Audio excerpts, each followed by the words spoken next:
Hey guys, it's Coach Gaglione here. This is another edition of our Training Around Pain series.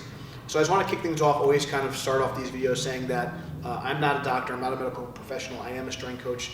I'm just going to give my experience. I've been involved with powerlifting and coaching for over 13 years.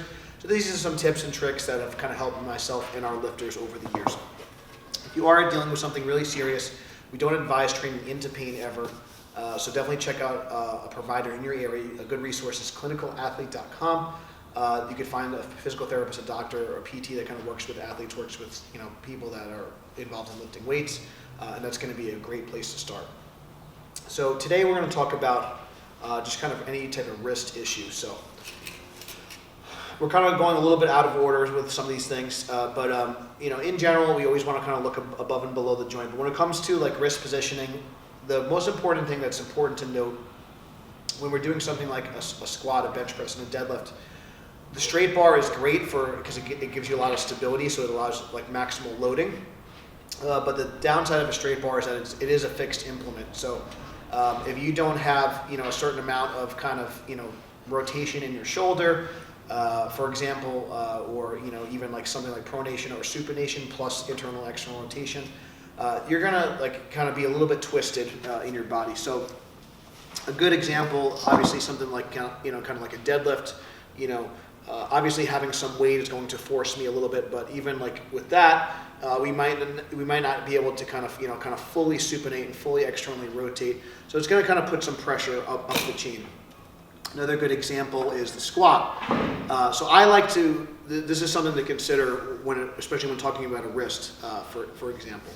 I like to squat with the thumbs around the bar, and the main reason is I just feel a lot tighter when I do so.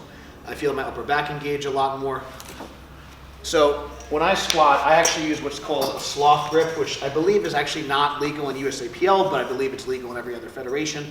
I've never had any issues with it, so we kind of joke, but I always say kind of keep it classy. I take my pinky off. So that's kind of one way to kind of alleviate some pain from like your wrists and elbows. So when I grab the bar, I take my pinky off.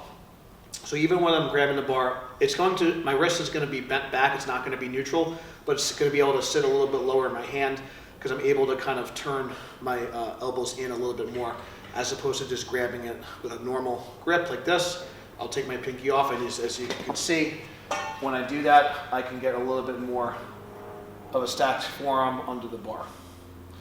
If your wrists are really bothering you, if you look at something like starting strength, it's probably the best at teaching this with their better instructors. You could do like a false grip and kind of really get the meat of your palm in there, and then you could have your thumbs over the bar. And that is legal in all federations. I personally don't like that grip, but if I ever did have any type of wrist issues, that's a great alternative for squatting. In either case, something that doesn't maybe get talked about so much, but make sure you don't need to just wrap your wrist for a bench, and we'll go over that in a second, but also don't be afraid to wrap your wrist for a squat or even a deadlift.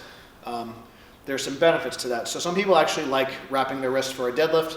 Because if you've ever noticed when you I don't personally do this, but when you wrap your wrist really tight, it's obviously going to it's a little bit harder to open up your finger, so potentially it could help your grip a little bit on the deadlift, because it's going to help your wrist position in a deadlift. In a squat, same thing. It's going to allow some some compression on the joint. In the case of a bench press, if you are somebody that has trouble with their wrist kind of coming backwards, number one, look at the position of the grip. Make sure it's more deeper onto like your palm, so it's stacked over your joint. You don't want the bar too high in your fingers. Again, so if I kind of grab the bar like this and it's kind of in my fingers, it's going to have a tendency to kind of roll back on me like this. Where if I really get it deep in my hand, so when I grab the bar for a bench, I like to kind of actually start kind of more internally rotated and really dig my thumb in, and then kind of come here.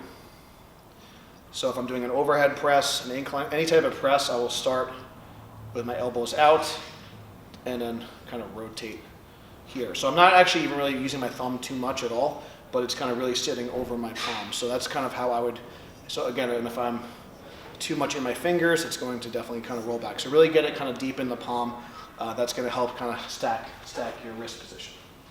So neutral wrist. Now, if we're still having issues, make sure you're wrapping your wrist correctly and appropriately for the amount of weight you're doing. We have other videos on this, so I'm just going to go through this very fast. You can refer to our channel we have wrist wrapping tutorials, but again, we want to get some coverage above and below the joint,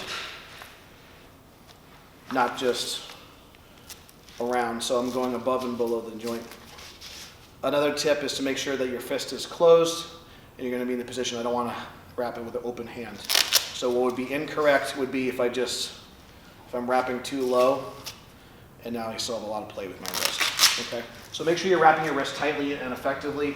Make sure your wrist wrap is long enough. Obviously, if you're a smaller lightweight male or a lightweight female, you don't need as long of a wrap.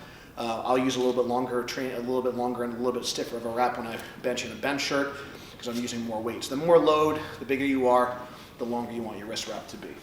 Okay. So wrist position is going to be key. Wrapping thumbs. Okay, so yeah, where you place the bar in your hands, wrapping your thumbs around, these are all things to consider. Also, the bar placement on your back for a squat is going to be key. If you don't have, let's check your upper back mobility. If you don't have a lot of upper back mobility, you're probably going to need to use a little bit of a higher bar position when you do a low bar squat. So make sure, if you bring in the bar too low, you're going to have to cock your wrist back more and more. That's going to be problematic for you. So, other things to consider is just getting your grip stronger and your forearm stronger and more stable. So if you have a stronger connection to the bar, you're gonna be more likely to have a neutral wrist. So that concept is called irradiation. Okay. So if I start with whatever, my connection to the bar is always going to be my hands in all three lifts, even a squat.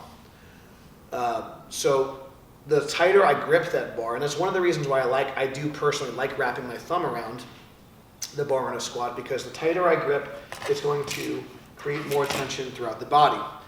A good example of this is if I try to flex my bicep with open hand. You can see a little guy right there, right? But if I make a fist and then I flex my biceps, you can see how much tighter and how much more activation I get up the chain. Did it have anything to do with my bicep? No, but since I'm creating tension from my connection to the bar, I can create more tension throughout the body. So we kind of call that like a white knuckle effect. So when I'm grabbing the bar, I want to be squeezing. Another cue is to try and melt the barbell with your hands. I'm trying to crush the barbell and trying to get white knuckles. So I want to squeeze as tight as humanly possible. Okay. Now there are some caveats if you're doing something really specialized like a hook grip, or some of these Japanese lifters and some of these Russian lifters have they have fancy techniques. Just in general, for your average kind of power lifter and average grip, you want to kind of really squeeze the hell out of the bar. And for just strength training in general, so if I'm doing any type of upper body or dumbbell work, there are specialized techniques. We're not talking about like a hook grip or some of these Japanese or Russian kind of bench press grips where they're purposely kind of cocking their wrists back to shorten the range of motion a little bit. That's outside the scope of this video. We're just talking about if you're dealing with wrist pain in general and kind of how to combat that. So a neutral wrist, a stacked joint, is going to be the best position for your wrist. It's going to be strong. It's going to allow for more force transfer. Other things to consider, if you're doing exercises like push-ups and things like that as assistance work, instead of doing them just with your hands kind of bent back like this, anytime you're kind of putting your wrist in excessive extension or flexion, that's going to be problematic. So we want to try and have it stacked and stable. So if you're doing something, let's say like a front squat, for example, okay, that maybe is problematic for the wrist. You could obviously do like a California grip, or you could use a front squat, a safety squat bar backwards. If you like front squatting, what we like to do actually is use a front squat harness on our belt squat machine. This is from Spud Inc. We love this thing. We'll do a video on this at some point at a later time. So instead of doing front squats with a barbell, we will use front squats with a belt squat machine. So we have this harness here, so we get attached load through this kind of pin system here. So I strap myself in, and now I can do front squats without putting pressure on my wrist, which is really, really effective. Okay. So front squats would be kind of out. Now, if you're a weightlifter, I don't think if you're a weightlifter, you're probably watching my channel, but if for some reason you are a weightlifter, that would allow you to get a training effect while you kind of let your wrists kind of heal up. Okay. What was the other thing I was going to say? Oh, so something like push-ups, for example. So push-ups, I think, are a great movement, even if you're a power lifter. I think that's something we'll talk about in a later video, but push-ups is a fantastic exercise to help, everything. So, just do things that are going to be more neutral grips. So instead of just doing push-ups on your hands, if you're having wrist issues, do push-ups. And just in general, just if you're not unless you're in a push-up contest, holding powerlets, holding dumbbells, holding a kettlebell. That's going to allow your wrist to be in a better position. Be aware of your positions when you're kind of doing certain exercises. If I'm doing a tricep extension, am I letting my wrist roll back too much and things like that? I want to keep that nice and stable. Okay. So those are just some really simple tips that you could do. So your wrist position is going to be really important for all your exercises. So try and keep that neutral stack position. In general, I want to kind of see that vertical forearm, so my wrist stays in line with my elbow joint. That's going to be a good rule of thumb, depending on what the exercise is, of course. So we talked about having a stronger grip, can give you a better connection to the bar and help alleviate some pain. Some other things that are going to be important is just building up your grip strength. So one thing that's going to be important when we're talking about things just to improve your grip strength, so something really specific to the deadlift would just be holding your lockouts a little bit longer. It's going to increase the specific grip strength that you need for deadlifting.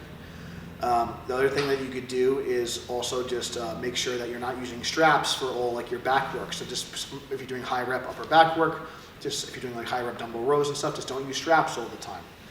That's going to build your grip up. For bigger guys especially, just doing holds on a pull-up bar can be really effective.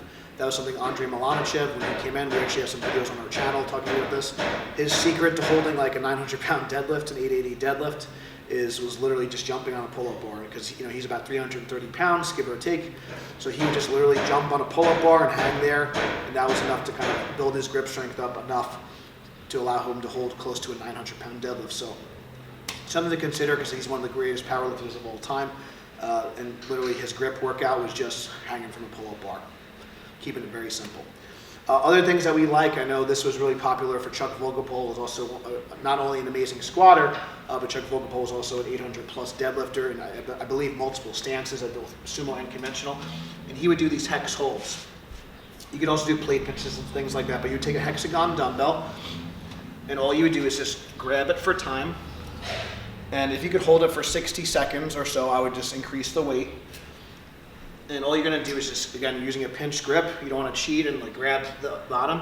Just with your fingertips only, you're going to pick up the dumbbell and hold for a time. And I think Chuck Vogelpohl, I think there's, I want to say he was doing upwards of 40 pounds, which is really substantial. So, and obviously the tough thing about the hex dumbbell is the heavier the weight, your fingers also get spread out. So it actually gets exponentially harder every 5 pounds you go up. So the hex dumbbell holds is excellent for like your static grip strength. If you're really having grip issues in the deadlift, this is a little bit outside the scope of today.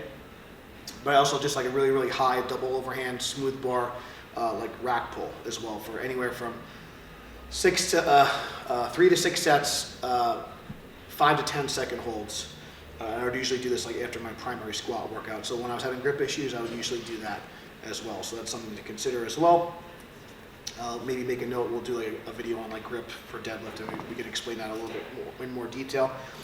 Things like captains of crush are good, but again, for powerlifting, we want more of that static strength. So instead of doing like a lot of repetitions, I would really try and crush it and hold for time. That's going to translate more. It's also going to build up the muscles of the forearm. The forearm is stronger, and you're going to have more stability around the joint. That's going to be effective. Just for general finger, so this is something that Donnie Thompson was really big on. Admittedly, I don't do this a lot, but again, if I was dealing with some wrist pain or some just for lower hand health, we're always crushing all the time. So this is a hand expand. So just for hand health, and then again, Donnie Thompson, this is something he swears by. I haven't seen a lot of other lifters really talk about it or use it, but I do think it's effective. And this is actually a little bit too heavy of a resistance for me, but you can kind of see. So this is just a band that goes around your fingers, and we would open it and close it, and basically would look at it. So this resistance is too heavy for me that I picked out. But basically we would just kind of open and close We got his therapy putty So I got as well. I have TheraBuddy, and I think this is a great tool that you could use for your hand health. I got actually recommended this by our local physical therapist, Dr. Alberry. So this is Benny's, and obviously he doesn't go up to medium, so that's why this is still. There's different tensions, yeah, it's different thickness, so yeah. So you just play around with this, and you can actually work out your hands, just squeeze. It's really good for hand health. And I would say also too, what's good is that you're gonna work the dexterity of your fingers and stuff, so if that's something that's important to you. So this is something that's gonna be important. It seems really kind of simple and kind of silly, but if you've ever had like a wrist injury, and even this also could potentially work up into your elbow as well. So that's something to consider as well. So it seems kind of silly, but even you can even see here, like you can see like kind of the muscles in my forearm and my fingers are all working. Hopefully you can, I can see it. Just from like a simple drill. Another thing that which would help your extensors, if you ever see like the baseball players, they would kind of do those rice digs. That's something that you don't really need like a lot of equipment for. It just becomes very messy. So they'll do rice and sand, they'll kind of dig a hole and then they'll kind of open their hands up in the rice or the sand. So we're always kind of working our flexors and we're crushing. We don't really work our extensors too much. So the hand X bands, some rubber bands, those can be important for like your hand and forearm health. Some other things that we could do, obviously we could take a lacrosse ball is really effective for kind of rolling out our forearms, and a pain pill specifically. We could actually, I would typically, you would want a partner for this. We're gonna pretend this is a heavier object, so this could be a barbell, this could be a pain pill like kabuki cells. But some things to kind of also work out my forearms can be really effective, especially like the meaty part. All the tissue around here, and then I could also use a lacrosse ball to kind of work in kind of the meaty part of my hand as well. So I want to look at the tissue. So this is going to provide a little bit more relief. This could also potentially help your elbow as well, which we'll talk a little bit in a future episode. But if you're having some wrist issues, check your forearm health, and your hands tissue quality side to side.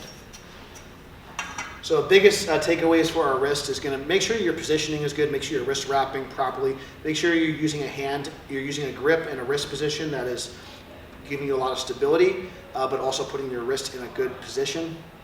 It shouldn't be painful. And make sure you're really always trying to crush the bar and having that max tension, because again, the more tension you're going to have, the more stability you're going to have, and the more strength you're going to have. So that's going to be conclude our episode about wrists. I hope this video helped you. If it did help you, please share it. Please subscribe for future content if you want to support the channel. Check out the links below. Thank you guys so much for watching. Until next time, stay strong, and we'll see you soon.